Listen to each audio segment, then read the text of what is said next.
யோகிராம் சுரத்குமார். ஜெயகுரு ராயா. யோகி சாமியின் அரவணைப்பில்.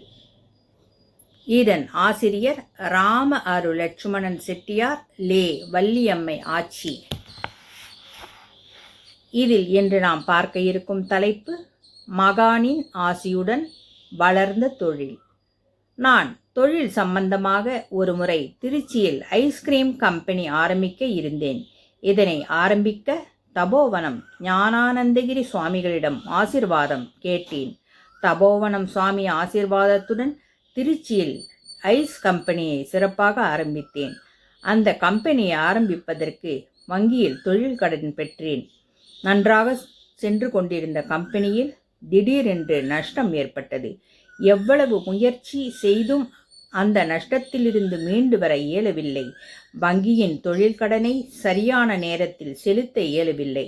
இதனால் வங்கியில் கம்பெனியின் மேல் நடவடிக்கை எடுக்கும் சூழல் உருவாக என்னை சுற்றி இருந்த நண்பர்கள், உறவினர்கள் அனைவரும் கம்பெனியை விற்றுவிடலாம், நமக்கு பிரச்சனை ஏதும் வேண்டாம் என்று கூறினார்கள். எனக்கு தைரியம் கொடுக்க சூழ்நிலையில் யாருக்கும் தோன்றவில்லை. என்னைப் போலவே அனைவரும் ஒருவித பதற்றத்திலும் பரிதவிப்பிலும் வருத்தத்திலும் இருந்தார்கள். நான் என்ன செய்வது என்று தெரியாமல் கலக்கத்துடன் சாமியை பார்க்கச் சென்றேன். பகவானை கண்டதும் சற்று தைரியம் பிறந்தது. பகவானின் தெய்வ திருமுகமும் ஒளி தைரியம் பிறந்தது.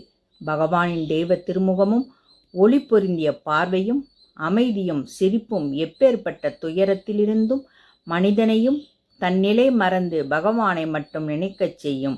நான் பகவானை வணங்கிவிட்டு நடந்த அனைத்தையும் கூறிவிட்டு அந்த கம்பெனியை விற்றுவிடலாம் என்று கூறுகிறார்கள் என்றேன்.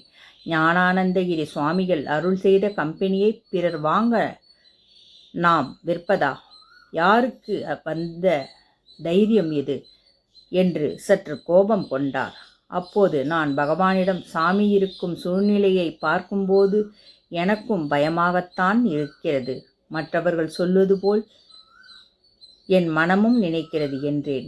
என் மனதில் இருக்கும் தவிப்பையும் வருத்தத்தையும் புரிந்து கொண்ட பகவான் என் தோளில் அன்பாக தட்டி கொடுத்து, நீ கலங்க வேண்டாம், எல்லாம் நன்றாக நடக்கும், நீ எதுவும் செய்ய வேண்டாம், கடன் எல்லாம் தானாக அடையும், நீ கவலை கொள்ளாமல் போ என்றார்.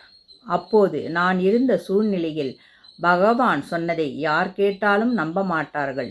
நானும் அப்படித்தான். முழுமையாக என் மனம் நம்பவில்லை என்றாலும் சிறிது நம்பிக்கை இருந்தது.